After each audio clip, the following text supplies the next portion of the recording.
Thanks for pressing play. You're listening to the Brody Windsor Group on Real Estate, the podcast for homeowners seeking guidance and support on everything related to owning a home. This includes much more than just buying or selling. We've got you covered for everything from mortgages and financing to home maintenance tips, renovation and design advice, and of course, the latest insights and analysis on what's happening in our local communities. In today's episode, we'll be diving deep into the world of plumbing. My guest is Jason Schwartzman, the founder and owner of Precision Plumbing.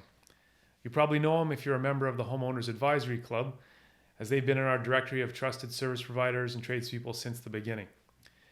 Jason is here to give us expert insights on all things plumbing related to help keep your home running smoothly. You'll hear about essential tips and tricks to prevent plumbing emergencies, plan successful bathroom and kitchen renovations, and ensure the longevity of your plumbing infrastructure. From unclogging drains to preserving cast iron pipes, we've got you covered. Yep. Welcome, Jason. It's great to have you. Thanks for having me. So how you been? How's the summer? I've been good. Summer's been good. A little bit ups and downs in terms of work. Lots of things changed. Job styles change on a regular basis. So it's always fun to do something new every day. Yeah, you were just mentioning before we hit record there. So, with the obviously the changes in the market and what we're seeing, you were just mentioning the types of jobs you're seeing has shifted a little bit. Maybe tell me what's happening out there. So obviously you deal with mortgages and the mortgage rates are increasing. So people are borrowing less. When you borrow less, you renovate less. And if you renovate less, then that cuts, work for me and for contractors I work with on a regular basis. And we've really switched back into a lot more emergencies, blockages, and just overall service and repairs. That's definitely affected the business this year. Okay, so this leads into my first question is, what we want to give homeowners today is some insights into what should they be aware of when it comes to their plumbing infrastructure in the home. And are there a lot of things that you're seeing on a regular basis, that keep coming up, problems that keep coming up over and over again? Right. So the first one that I have been noticing is people are buying lower quality fixtures, toilets, faucets, and just things like that. When you buy the low quality and you're looking for the deal at Canadian Tire or Costco, you get what you pay for. It also means that we have to visit more for either repairs or full replacements for something better. So if you spend that extra $50 on a quality fixture, you will save in the long term. And what should we be looking for? Like, how do we know what's a high quality versus low quality? Is it strictly price? Not strictly price. It's more brand and a lot of reviews. If you're buying stuff from Amazon or you're getting, the Costco deal that's, $98 for a toilet, it may not flush everything you want it to.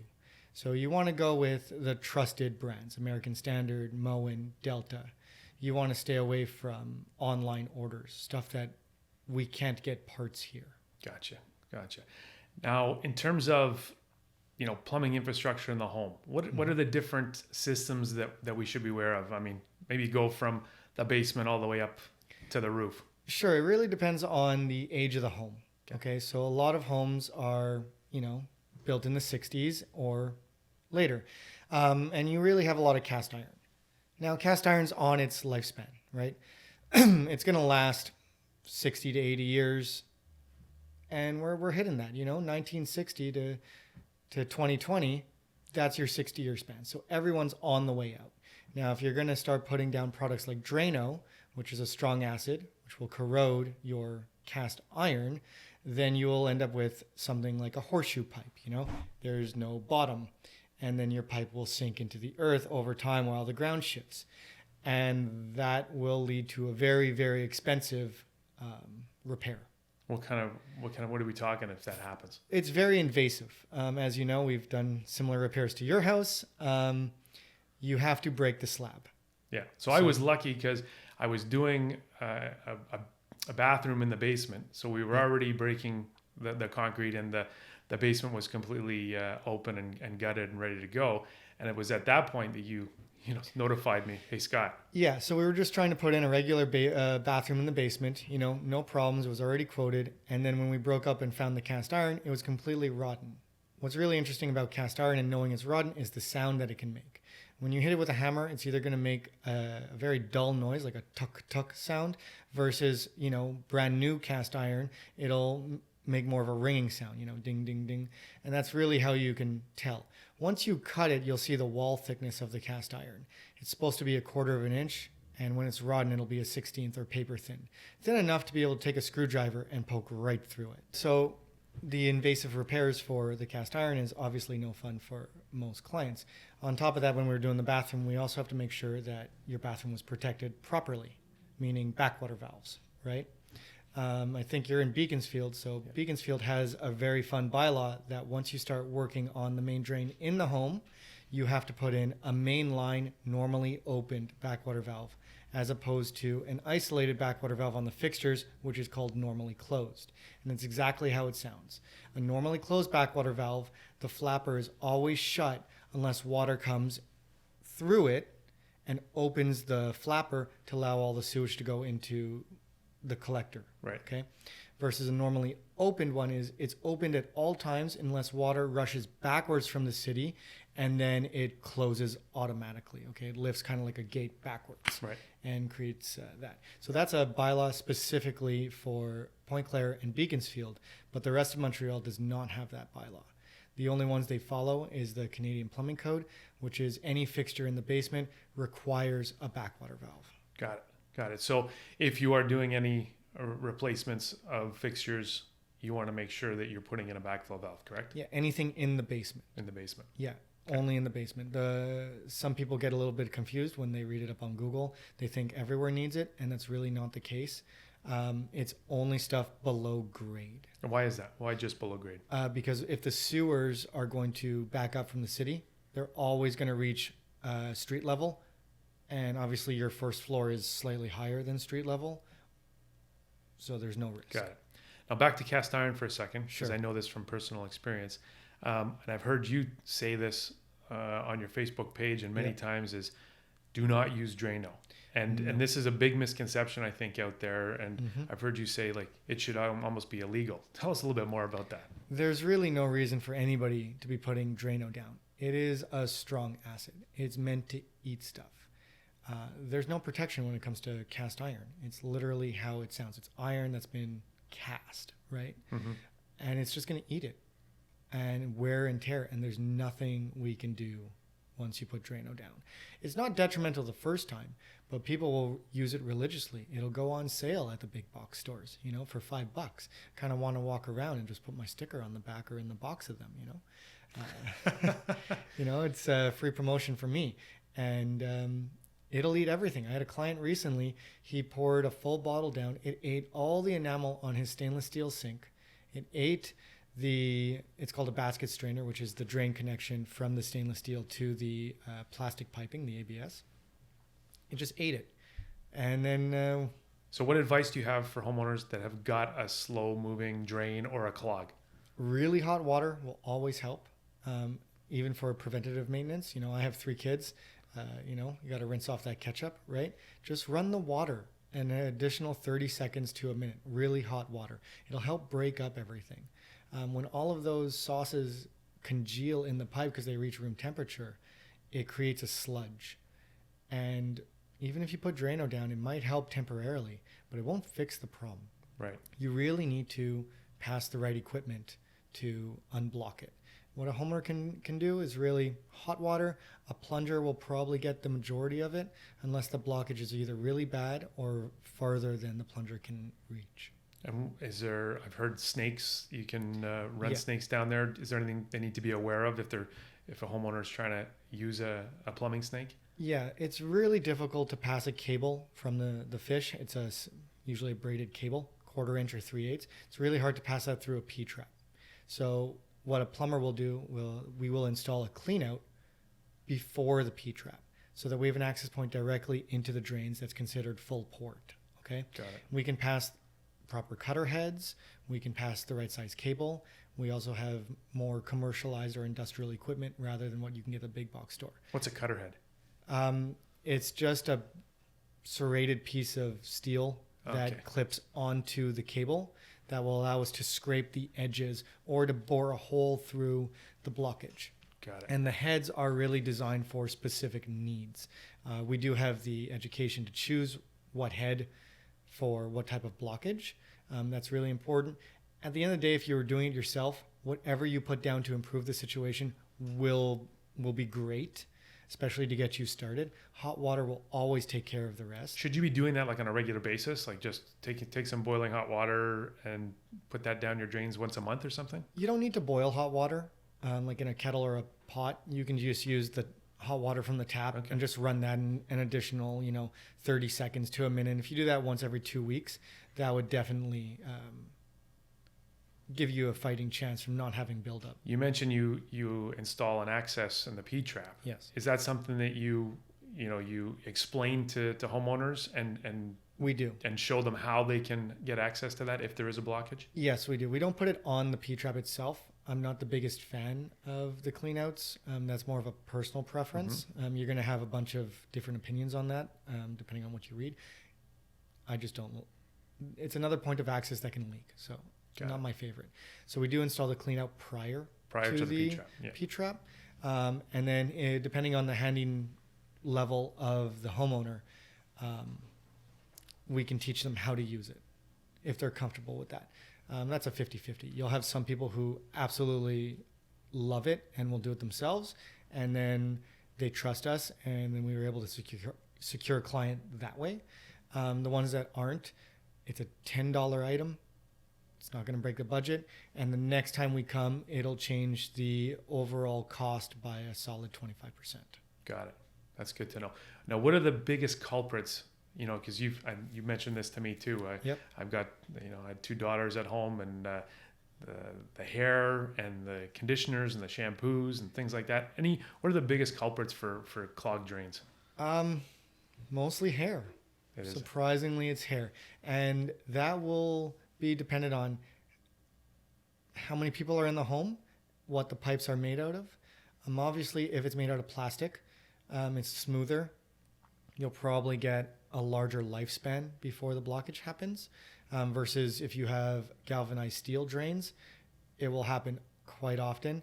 And cast iron, same deal. It'll happen about the same speed as a galvanized steel drain. So conditioner for sure, and the shampoo as well. Once all of it gets rinsed out, it will congeal in the pipe.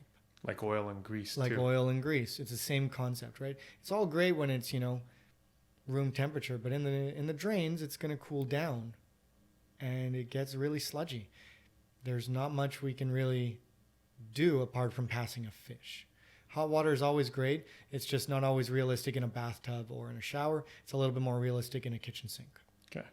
Any other tips, advice for preventative maintenance, things that homeowners should be aware of in terms of preventing clogs, overflows, leaks, things like that? For blockages, you can always put more strainers. So in the kitchen sink, you can go to the dollar store, pick up a strainer. It'll capture all of the food. So instead of that going down your drain, you could put it into the garbage or the compost. Same thing for the bathtub or the shower. You can get additional strainers to catch all of the hair. So you catch it before it makes it into the drain, and that will in turn save you 1 or 2 service calls a year. Got it. Okay, let's switch gears and go down into the basement again. Sure. One big item we see more and more these days with the storms we've been having and the power outages are sump pumps and the importance of a sump pump. Maybe talk a little bit about that. So what you can get at the big box store is not the same quality as a plumber will provide. Okay. We really have to provide top-notch sump pumps because we are 100% liable. If we put in something of poor quality, the insurance will come after us, okay? Mm-hmm. So there is going to be a cost difference, and it's always worth it to go to a plumber for a sump pump, hands down. Knowing what size to put in to make sure that your pit is the correct size to handle the water around your house is also important. Where we are in the West Island, the water tables have been rising consistently over the last few years. I've had people with pits that have been dry for 25, 30 years that all of a sudden have water and they have, the tiniest pump imaginable. Mm-hmm. It just can't keep up. So we do have a lot of options in terms of just regular electric pumps, okay? Mm-hmm. We can also size the pits accordingly based on just a little bit of math of hydraulic loads. After that, you can do one of two options. You can put in a battery backup system, or you can put in a water pressure system. Okay, what is the difference between those two? So the battery backup will just be a regular motor that works off of a marine battery. It's usually a 1/4 horsepower, but we can go to stronger ones. So some models that some of the people watching can look up is a Liberty 441 or a Liberty 442. Those are the two I strongly recommend. They're great products. They're easy to fix. They come with a great warranty. That's probably where I would start. But you're also subject to a battery life, okay?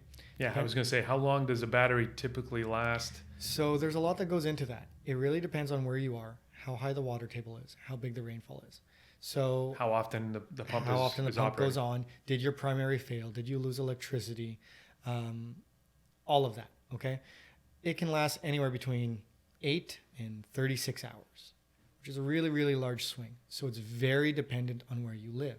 Obviously, if you're closer to the water, or you find your pit just fills up very quickly, we have to go to the 442 model. And a lot of this can be offset with multiple batteries. Okay. So you can string them along. You can put them in series or parallel. Okay. You can talk to an electrician to make sure that you wire your battery cells accordingly. Okay. That can definitely be done to give you more time. The other type is the SJ10 from Liberty. That works off of something called a Venturi system. So as the water flows horizontally, okay, depending on the gallons per minute that the city provides, it will create a siphon vertically, okay? Mm-hmm. And that's how that works. There's a few flaws with this. One, it's not always that strong. It's really designed to keep your pit from overflowing, but it's not designed to empty it, okay? So if you've got heavy rainfall and a lot of water coming in, it may not be able to keep up. Is that it? It probably won't keep up, okay? The benefits is you're not dependent on a battery system or electricity. It really works off of municipal pressure. The downside to that is they're technically not legal. There is a bylaw in Montreal that you're not allowed to use municipal pressure as a motor of any kind. That being said, it is your own home. If you break one or two rules, most people will understand that you're trying to protect your investment. So as long as the clients are aware of what we're putting in, the risks involved, and what they have to tell the new homeowners or the broker when they do sell, there are solutions. And we're hearing a lot more these days, people opting for the generator, especially given the recent ice storm we had where, power was out for almost a week or longer, and the batteries are not going to be a viable option at that point if you're out of power for more than a few days. That's right. If you put in a generator and you have a battery backup, you can also charge it with a trickle charge. Okay, and that can be hooked up to the generator. The downside of the generator is you have to be home to start it. Or you could have the one that is directly linked to the panel. So as soon as the power goes off, the generator kicks in. Yes. Okay. Any other tips, advice about sump pump and maintenance? How often you should be testing these things? So sump pumps will last anywhere between 6 and 10 years, depending on where you find your information. I usually don't go over 8 years. I just find it's just not worth the risk. Mm-hmm. Okay. You want to keep your pit clean. So in the winter, when the ground freezes and your pit has no water, take a shop vac, clean up all of the grime, the rocks, the sand, the earth, so that it doesn't clog the pump. Okay. That's really, really easy for any homeowner to do. If you find you're having some issues with your pump, don't wiggle it and be like, oh, it works now. Just change it out. Okay. The other thing is to really look at the exit pipe. Okay. The majority of pumps will connect to something called a storm drain rather than your sewer system. Okay. Now, if that pipe is only 1.5 inches, there's a solid chance that it won't be able to keep up. And you really want to increase that to a 2-inch, or even have a 3-inch coming into the house so that you can attach multiple pumps. So what's involved in changing the diameter of the storm sewer pipe? That's a little bit more invasive. We do have to dig a trench outside your home to a ditch. So that's very popular along the strip of the 20. So Dorval, Point Claire, Beaconsfield, Bay D'Urfé, St. Anne's. A lot of people by the water will have a ditch before it hits the street. That's where we can dig that trench to the ditch, and it'll take all of the water. For the ones that don't, if it's graded, so if your house is slightly higher than the street and the front of your house is graded down, we can just pop it out. And that's really what we're looking for. There are going to be a solid 50% of the homeowners that it connects to the sewage. Is it legal? No. Has it been done for 20, 30, 40 years? Yes. It's just important to know that if the city drains can't handle it and block, your sump pump will have nowhere to go. So a solution to that is to build an overflow into the garden bed. Yeah, it's unfortunate you have a pump that may hurt some of your plants, but at the same time you have to protect your investment. Okay. And then the other issue, again, I had a home that was built in the 50s and found that the main sewer line out to the city was completely collapsed. Maybe it was tree roots getting in there, clogging that up.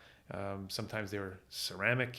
So it's made out of clay. It's made out of terracotta. Yeah. So the main drains from really like 1910 to pretty much like 1960, maybe even 70, were made out of either terracotta or asbestos cement. So you should, before purchasing a house, the house built in that era, the 50s and 60s, maybe you should check and make sure what kind of condition that sewer line is. Absolutely. You should always do a camera inspection if you're going to buy a house. You really want to make sure, the intestines of the house are functional.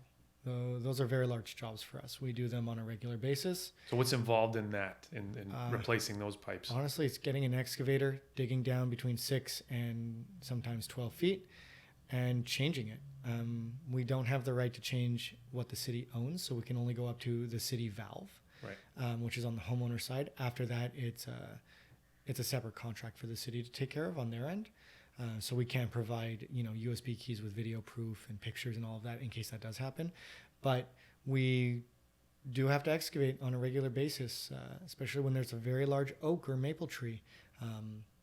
Because those roots can really get in there. Oh, yeah. Normally what you see, above ground, it's double what you see below ground, right? And those roots really, really enjoy water. And they're going to go to a steady stream of it.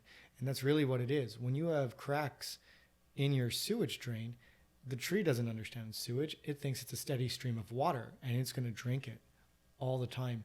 And we can pass a fish to cut some of the roots, but only up until a certain extent. As long as they're black and earthy, we can cut them. But once those roots start increasing in diameter and they're more brown or white, you know what I mean?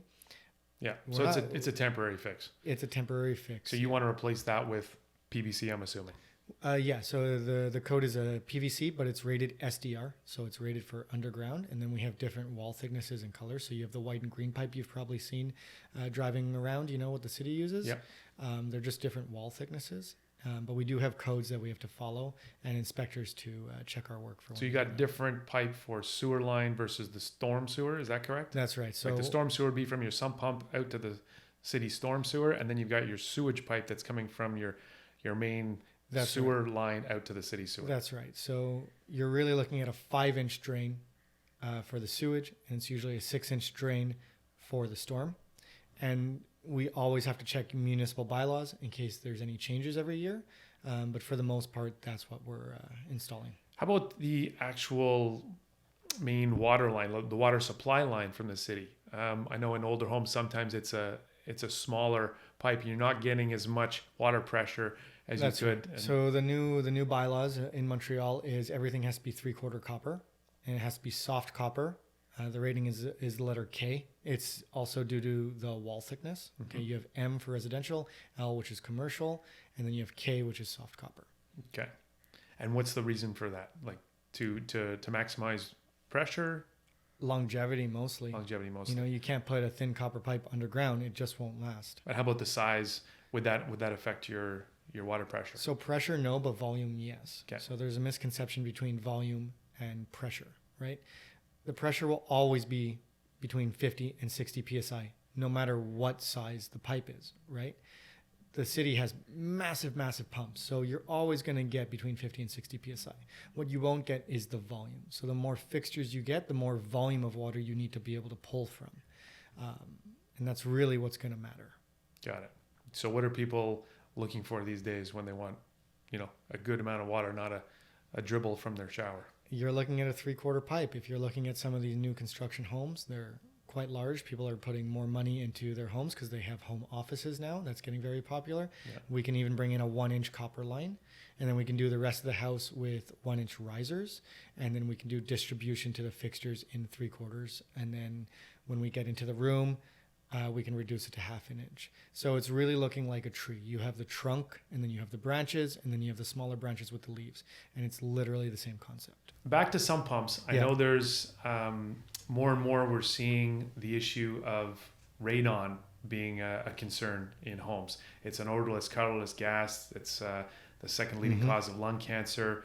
And I know that one of the places that radon can come into the home is through the basement and the sump pump pits.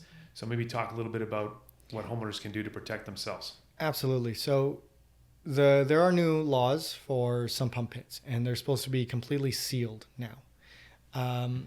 And then the issue with that is we have to compete against handymen who aren't as educated as plumbers. They're not professionals. They're handymen for a reason, right? Nothing wrong with that. Just comes down to we have different ways of obtaining our knowledge. So if everything has to be a sealed pit, that means we also have to add a vent to allow fresh air into the pit. Otherwise, the pump will create a vacuum, and it will burn out, right? Right. There's a few issues we have with this. One is inventory.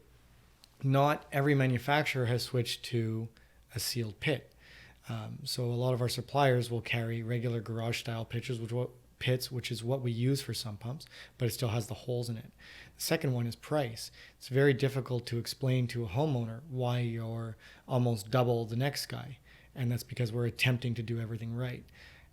It's important for us to make sure the homeowner can make an educated decision, but we still have, the issue of we're trying to provide the best solution, but budget is also a real thing for clients. Because I've heard you can just go and buy a plastic cover at the local big box store. $100. And what's the difference between that and a professionally closed sump pump pit? It's not sealed. It's not sealed properly. It's not sealed properly. So air can still escape. So you're still subject to potential radon gases.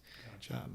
Obviously, if you're going to be changing your whole slab and you're on a budget for certain things, you can always do a radon test. If you don't have radon, that's a whole different ballgame. But it doesn't change the fact that it is supposed to be a sealed pit. Gotcha. And you mentioned something else to me before we started recording about a problem that's you're seeing more and more off island, like in Hudson. Hudson, St. Lazare, Rigaud. It does have iron ochre, which is like another term is Orangeburg. It's the orange sludge. Okay, so it's iron minerals that get sludgy that make it through your French drain into your sump pit. Your pump will then pump all of it out, the water out, including the sludge. And it'll block a lot of things. It'll block the exit, it'll block the pump, it'll block your French drains. Okay, now if all of those are blocked, then all the water will push through the cement. You have to remember cement is porous, right? So hydrostatic pressure, which means water pushing from the bottom through, will happen, and you will get water deposits and you will get mineral deposits. That's the white powder you see along cement or along the walls, right? Yeah, that effervescence. Exactly. Yeah. So a great solution is to have that jetted. So it's really a industrial hose, and that will clean your French drain. That you should get professionally done, but you can easily rinse out your pit. Easily. With a hose? Just a regular hose, bucket of warm water, maybe a little bit of elbow grease, just a little bit of manpower, just scrub it clean. But if you were to do that, once every 2 months and keep your pit clean of the iron ochre, it will increase the lifespan of your pump. And at that point, we're putting in a pump worth $600, $700. If you want to change that every 2 years, we're more than happy to do it for you. But we'd rather give you the information to keep the lifespan of your pumps longer. Maybe instead of 2 years, you last 5 or 6. And then it'd be still nice if you called us back for that. Right. That's great. That's a great tip. How about technology, like since you first came into the trade, got your license, when you first started out to today, have you seen a big increase in the amount of new technology that's available, new techniques and ways of operating?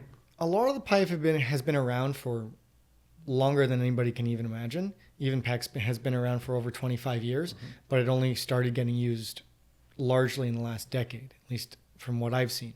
There's also commercial grade PEX, which is called Wurzbo or Uponor, and that will expand instead of crimping it. So it's just different. That's not available at the big box stores at all. It's really copper or PEX. We have access to other stuff. And then in terms of copper, they've now come out with something called ProPress, which is copper fittings with a gasket inside. And we have a special tool to clamp that down. So we're really moving away from soldering and moving more to simplicity. And what's the advantages to that? It saves on time. Okay. A lot of time. It's labor. When we're charging over $100 an hour for the plumber, the difference between a 4-hour job and a 2-hour job can be, And how about the complexity of jobs? You mentioned now you're working on much bigger homes where there's much more fixtures in a house than there used to be, and just organizing all of the plumbing and setting it up properly, that must have changed a bit. Absolutely. So people love bathrooms. Everybody wants their own ensuite bathroom. We're doing a lot less of, this is the main bathroom for the family, and more, I have 4 bedrooms, I'm going to put in 4 bathrooms. Everybody wants their own bathroom. Everybody wants their own bathroom. So knowing how to size the piping is very interesting for me. That's really what I focus on my quotes, is how to size everything accordingly. Because fun fact, engineers are not obliged to give you anything when it comes to plumbing. They do have to make the blueprints and the plans for electrical, for lighting, for foundation, for insulation. They do not have to do a single thing for plumbing. So if somebody is building a new home, for example, or doing a major renovation, what would you recommend they do? Either get a very talented engineer or architect, or have a trusted plumber that can work in conjunction with the engineer to size everything properly. One of the biggest mistakes engineers will make is they don't understand plumbing, so they don't care how it's ran, which means, how do I fit my pipes in the wall? Nobody wants, a big sewage pipe in their living room. So I do need appropriate divisions, or I need the wall to be a 2x6 or a 2x8 to be able to fit the drains or to fit the water lines. So it's proper planning and bringing in the experts early on. Early on, yeah. The last thing you want to do is to hire the plumber last minute and then for him to turn around and say, well, how would you like me to run your drains? That's not a fun sentence we want to say to homeowners. Right. And any other common misconceptions or myths, I guess would be a way to say it, that you hear when you're out there, visiting homes and doing repairs and doing renovations? Probably the biggest one is, I didn't know I couldn't flush that. You must have seen some interesting stuff. You name it, I've seen it. And surprisingly, it's not kids. It's always the adults. Really? Yeah, hands down, always the adults. Yeah. Like what? These wipes? Wipes are by far wipes, the most profitable for us. Mm-hmm. They do not dissolve, despite what they say on the packaging. And the longest blockage I've done with wipes took us 33 hours. Wow. Yeah, 33 hours to unblock it. And garbage bags and garbage bags full of wipes. And there was nothing we can do. We just had to keep going. So the moral of the story, don't flush wipes. Don't flush wipes? Yeah, that's not fun. And what else? Anything else you'd stay away from? That's going to be the brunt of it. You're always welcome to check out my Facebook page for the other pictures. I won't go into now because some of them are more crude. But and how about exterior plumbing? You're seeing more and more on my building inspections. We're seeing frost-free is the recommendation that building inspectors have. To make sure that your exterior faucets aren't freezing and cracking and causing leaks and floods. Absolutely. So the code is to put in a frost-free. which is a 12-inch stem so that it closes at the end of the 12 inches and not at the beginning of where the faucet is, okay? The issue is most people don't know how to drain them properly and they leave their hose connected. So even if there's a little bit of water in that 12-inch stem, it will still freeze and burst. It's really not a well-designed product, okay? But somebody somewhere decided this was the norm. Every home inspector was like, this is the norm. And every plumber is like, man, I wish this could be better. So there usually is a vacuum breaker on top of the frost free. So you have your hose outlet, you have the handle, and you usually have a little nut on the top, okay? Ideally, when you shut everything off, you unscrew that nut that's on the top. That'll allow a little bit of air in. Assuming the frost free was installed correctly, which is a very, very slight slant towards the outside, everything will drain. So if you don't have a frost free and you've got a regular faucet, I was told you turn off your water from the inside, Yep. and then you open the faucet to allow it to drain out before the frost comes. Yeah. So what we've started doing now is putting a valve on the inside, even with a frost free, and saying if you do not shut this valve, there is no more warranty, because every year there's a large amount of clients. I think we change between 50 and 80 a year. And I guess don't leave your garden hose. And don't leave your garden hose connected. Yeah. It's probably full of water. It's definitely full of water. Okay. Anything else that you can give our homeowners tips, advice, seasonal type of maintenance? What's the biggest thing to prevent flood in your house? Knowing where your main valve is. There is a surprisingly large amount of clients that do not know how to shut their own water. It's usually located at the front of the house, usually in the center. It's often under a staircase or in a crawl space, or in just there's a cutout in the wall that you can open up and then you can check that out. But just as simple as being able to shut off the water in an emergency will allow the plumber to get to you to fix everything, and it'll eliminate the damage, eliminate an insurance claim. Gotcha.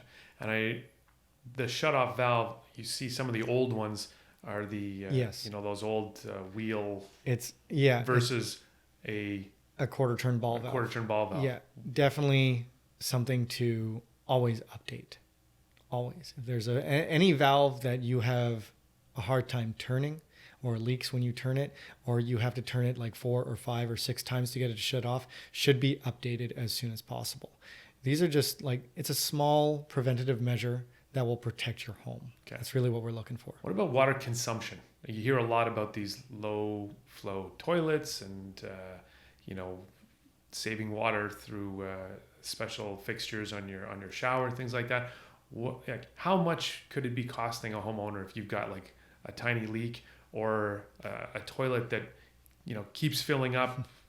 Thousands of dollars. Because when you're paying for water in Point Claire or Beaconsfield, they do not care that you left your toilet running. That's not their problem. They will bill you for the water. And every year around springtime, I get calls from those two municipalities of clients panicking that their water consumption, their water bill is $2,500, $3,000, $4,000. That's insane. It's a few $100 to fix your toilet. Don't let things go. Get them fixed right away. It will save you money in the long run. Now, in terms of water consumption, like you mentioned, most of the toilets that were low flow from 20 years ago, they don't exist. The new ones coming out, they all have ratings of how much they can flush. Okay. Mm-hmm. The majority of them will be able to handle it. You're only going to get a couple of really, really low quality toilets that you get for $80 that will probably cause blockages. Okay. But they're all 6 liters now. They're even 4.8 liters. And that's more than enough water. You're never going to find a toilet at 13 liters anymore. It just doesn't exist. Gotcha. Anything else that you'd like to touch on before we wrap? Just hot water tanks. Just keep in mind there is 10 years. That's what the insurance will give you. Doesn't mean your tank won't last longer than 10 years. It means the insurance will consider it negligence on the homeowner. So double check the year that it was made.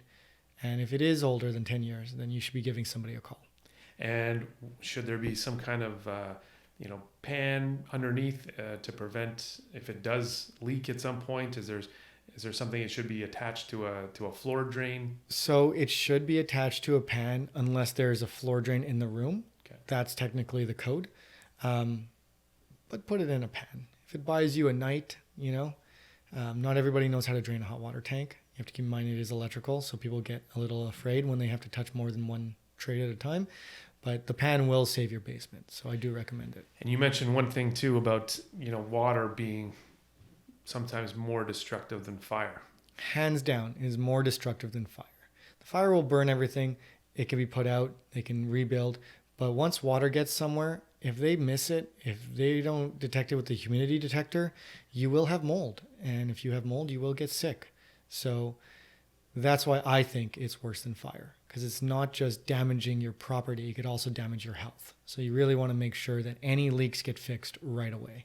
You don't want to just put a bucket for 6 months. That's right. So keep an eye on your fixtures. Yep. Make sure you fix any leaks. Immediately call a licensed plumber. Yep. That was one last thing is, what are some things that you've seen where, this is obviously a do-it-yourself job. This is a handyman. This is not done by a professional plumber. What are some things that you would recommend that homeowners do not try and do themselves? Anything they're not comfortable with is probably the easiest answer. There's a lot of people who, even handymen, they can do some plumbing that'll be functional, even if it's not correct, and it won't leak. You have to pick and choose your battles on this one. What are the high risk ones? The high risk, really working on anything old. Even in passing a fish on old drains, you can easily break the drains, And then when you're testing, all the water comes out where in the basement that you didn't know you broke the drain, and that causes a flood. If you want to try something yourself, you can more than welcome to change a flapper, maybe change a kitchen faucet, something that's, relatively low risk. But anything that could snowball, I wouldn't give it a shot. Call a licensed professional. Let us take care of it from beginning to end. It's always cheaper for us to be able to go in right away rather than wait for you to touch it and for us to have to undo what you did. It's always more time consuming. Do you offer sort of some troubleshooting advice and tips to people, sort of maybe to save a service call? You can do a preventative check and walk the homeowner through what the issue is before going over. There's not a whole lot that I'm allowed to recommend that they do themselves, but when it comes to looking for specific parts for something that I can diagnose on the phone, we do encourage homeowners to do that labor themselves rather than pay us.